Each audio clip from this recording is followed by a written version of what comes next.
Շնորհակալություն, մեծարգո վարչապետ, ազգային ժողովի մեծարգո նախագահ, հարգելի գործընկերներ, սիրելի հայրենակիցներ։ Վերջին օրերին շատ քննարկվեց Հայ-առաքելական Սուրբ եկեղեցու բարձրաստիճան սպասավորների կուսակրոնության ուխտը խախտելու հարցը։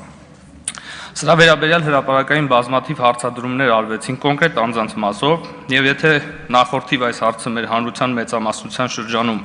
մշտապես եղել է ընդհանրապես ասեկոսեների մակարդակում քննարկման առարկա, ապա դատելով հարցի հասցեատերերի շարունակական լռությունից, ուղղակի հնարավոր չէ հետևություն չանել առ այն, որ այս ենթադրությունները ամենևին ենթադրություն չեն, եւ որ Գարեգին Բեն կամ այլևս Կտրիչ Ներսիսյանը խախտել է կուսակրոնության ուխտը, որ նա ունի զավակ եւ հետեւաբար պիտի կարգալույծ լինի եւ անհապաղ ազատի վեհարանը։ Այս հարցն իհարկե տարբեր քաղաքական եւ հասարակական խմբերի կողմից արժանացավ տարատեսակ արձագանքների, հաճախ կենտրոնանալով հարցի բարձրացման ձևի վրա եւ անտեսելով բուն բովանդակությունը։ Իսկ քաղաքական ընդդիմության արձագանքն առհասարակ վերաբերվում էր թեմայի շուրջ թերևս ամեն ինչին, բայց բացի հարցի բուն էությանը։ Իսկ հարցի էությունն ու բովանդակությունը առավել քան հստակ է։ Վերջը, հարգելի ընդդիմություն։ Այդ մարդը խախտել է կուսակրոնության ուխտը, թե ոչ։ Հարցս ուղղում եմ Տիկին Խամոյանին, ով ցավոք այստեղ չէ, ով շատ է սիրում ուղիղ հարցեր տալ եւ ուղիղ պատասխաններ ակնկալել։ Հիշեցնեմ, որ Տիկին Խամոյանն իր երեկվա հուզիչ ելույթում դեմքի լուրջ արտահայտությամբ վարչապետից պահանջում էր ուղիղ պատասխաններ, թե վերջինս ինչ է ուզում հայ ժողովրդից եւ ակնկալում ուղիղ պատասխան։ Հիմա Տիկին Խամոյան հարցի տարբերություն ձեր հարցին ամենևին հռետորական չէ, ուստի դրան ուղիղ պատասխանները շատ ավելի հեշտ են։ Վերջը Կտրիչ Ներսիսյանը խախտել է կուսակրոնության ուխտը, թե ոչ։ Այո կամ ոչ։ Հեսա կակրաս եկել է Տիկին Խամոյանը։ Ունեք պատասխան Տիկին Խամոյան։ Չունեք։ Չեք պատասխանում եւ գիտեմ ինչու չեք պատասխանում, որովհետեւ գիտեք, որ մենք եւ մեր հանրությունը գիտենք հարցի պատասխանը եւ հետեւաբար որևէ պատասխան չի բխում ձեր շահերից, քաղաքական ցուկցվանգի մեջ եք։ Ինչևէ, սիրելի հայրենակիցներ, ես ամենևին Հայ-առաքելական Սուրբ եկեղեցու այն հետևորդներից չեմ, ով ամբողջությամբ ուսումնասիրել եւ տիրապետում է եկեղեցական ներքին կանոններին ու ընթացակարգերին, ինչպես օրինակ վարչապետն է, ավելին նախքան հայտնի կուսակրոնության հարցի քաղաքական օրակարգում հայտնվելը, ես նույնիսկ վստահ չէի, որ դա կաթողիկոսին կարգալույծ անելու հիմք է։ Իհարկե հայրմերը գիտեմ, նոր կտակարանը կարդացել եմ, ընդ որում մի քանի անգամ։ Ունեցել եմ բազմաթիվ հարցեր, դրանք տարբեր առիթներով քննարկել եմ մի շարք հոգևորականների հետ եւ տպավորված եմ եղել բառից դրական իմաստով։ Եվ վստահ եմ, որ իմ նման շատերն ունեցել են եկեղեցու հետ շփման նույնքան փորձառություն, ինչքան ես։ Սակայն ես եւ իմ նմանները նույնիսկ չտիրապետելով կուսակրոնության ուխտի եւ այլ կանոնների մշտապես զգացել ենք, որ մի բան այն չէ։ Եվ եթե փորձեմ համառոտ նկարագրել, թե ինչը այն չէ, ասածս կլինի հետեւյալը։ Մեր եկեղեցու սպասավորները բաժանվում են երկու տեսակի։ Առաջին, բառից ուղիղ իմաստով հոգևորականներ, ում լոկ ներկայությունն արդեն իսկ հաղորդում է օրհնության, վեհության, խաղաղության, հոգևոր հանգստության էներգիա, ովքեր իսկապես իրենց մեջ կրում եւ հաղորդում են Աստծո ներկայությունը։ Եվ երկրորդը, հոգևորականի քողի ներքո հայտնված հոգևոր արժեքներից զերծ անձինք, ում ներկայությունն առաջացնում է նվազագույնը դատարկության եւ խավարի զգացողություն։ Եվ ցավալիորեն, սիրելի հայրենակիցներ, այս տեսակն է հայտնվել եկեղեցու ղեկին, եւ սա է թերևս այստեղ մի բան այն չէ զգացողության հիմնական պատճառը։ Սրանց մեղքերն իմ ընկալմամբ շատ ավելի ծանր են, քան բոլոր աշխարհիկ կյանքով ապրող մեղավորներինս, քանզի պայմանական նույն իսկ հաճախ ավելի ծանր մեղքեր գործում են Աստծո անվան ներքո։ Սա թերևս փարիսեցիության ամենագրոտեսկային դրսևորումն է։ Այսա, հարգելի ընդդիմություն, դասական սրբապղծություն է։ Շարունակելով ձեզ հետ կիսվել եկեղեցականների հետ ունեցածը շփման փորձառությունից, ձեր թույլտվությամբ կխոսեմ վերոնշյալ խմբի ամենակարկառուն ներկայացուցիչներից մեկի, Մայր Աթոր Սուրբ Էջմիածնի դիվանապետ Արշակ arczepiskopos Խաչատրյանի մասին։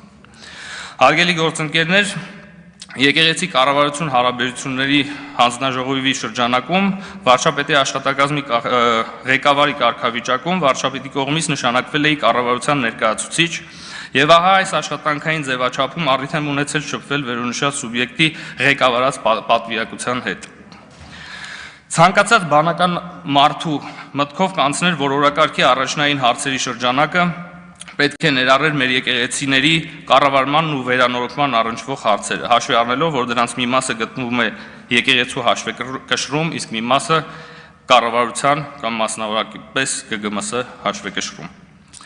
Թվում է, թե եկեղեցին ուրիշ էլ ինչ քննարկման թեմա պիտի ունենա կառավարության հետ։ Բայց արի ու տես, որ ժամեր տևած մի քանի քննարկումների չսպառվող միակ օրակարգային հարցը եկեղեցու հարկային դաշտից ամբողջապես դուրս բերելն էր,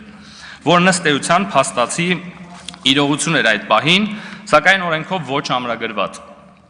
Առաջին իսկ հանդիպման արդեն իսկ օրենքի նախագիծը թղթին հանձնած եւ ինձ փոխանցած այս խմբակը 3 ֆորմալ հանդիպում անընդմեջ գումարած ռեստորանային մտերմիկ մեկ ճաշկերույթի ամբողջ ընթացքում հիմնավորում էին այս պահանջը նրանով, որ քանի որ ՀՀ սահմանադրության մեջ ամրագրված է եկեղեցու ուրույն դերն ու առանձնահատուկ կարգավիճակը, հետեւաբար դա պիտի օրենսդրության մեջ արտացոլվի եկեղեցուն ամբողջապես տվեր տեղափոխելու տեսքով, այդ թվում ներդրումների մասով։ Մարդիկ մաքսատուրք չէին ուզում վճարել, ինչն իհարկե անընդունելի էր կառավարության համար։ Հարգելի գործընկերներ, կարծում եմ չափազանցված չեմ լինի, եթե այդ օրերի հոգեվիճակս բնութագրեմ սուր կոգնիտիվ դիսոնանսով պայմանավորված էկզիստենցիալ ճգնաժամով։ Մի հոգեվիճակ եւ որևէ երևույթի տվյալ պարագայում հոգեվորականի կերպարի վերաբերյալ նախկինում ունեցած բոլոր պատկերացումները լղոզվում են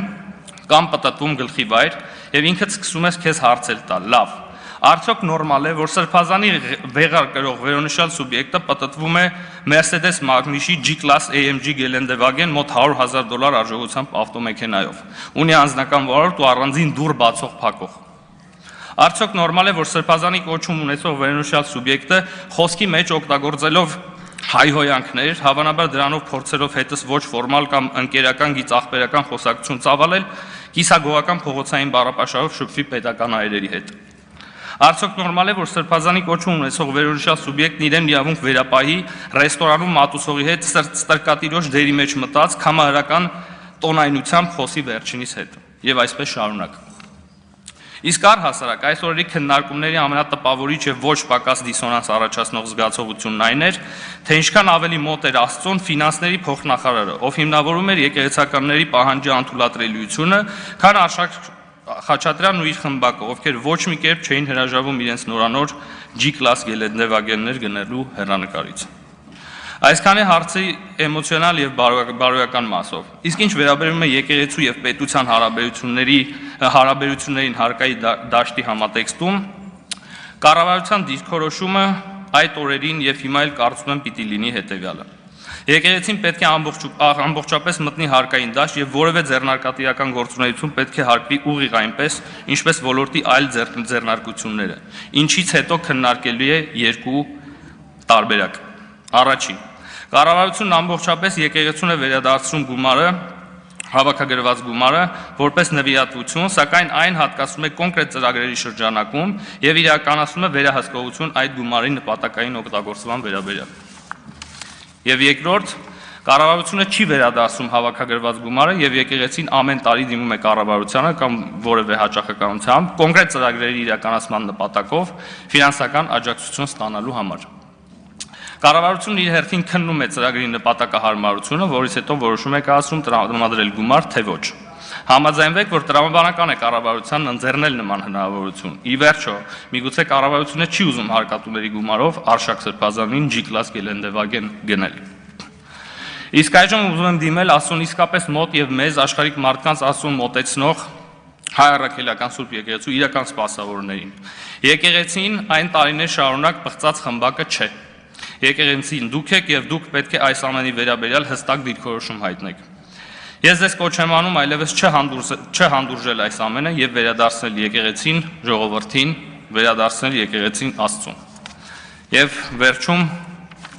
անդրադառնալով քիչ առաջ որոշ ելույթներին կուզեմ անդրադառնալ նախ Քրիստինե Վարդանյանի հնչեցրած մտքին։ Տիկին Վարդանյանն այստեղ ասում է, թե այս օրակարգը կեղծ է եւ սրա նպատակն է շեղել հանրությանը այս հարցերից եւ թվում է հարցեր, որոնք անդիմությունը վերջին 6 տարիների ընթացքում նախքան ազգային ժողով ներկայանալ եւ դրանից հետո ամեն օրը տասնյակ անգամներ բարձրաձայնում են։ Ասած Էլինար Վարդանյանի դուք adekvat եք, ես ուզում եմ հասկանալ դուք ժողովրդին իսկապես անմեղսունակի տեղ եք դրա, այսինքն 6 տարի նույն բանը կրկնել ու ասել մենք այդ հարցերից խուսափում ենք Ես կարծում եմ դուք իսկապես պետք է աշխատեք ձեր վրա։ Շնորհակալություն։ Շնորհակալություն, Աննա Գրիգորյան, համեցեք։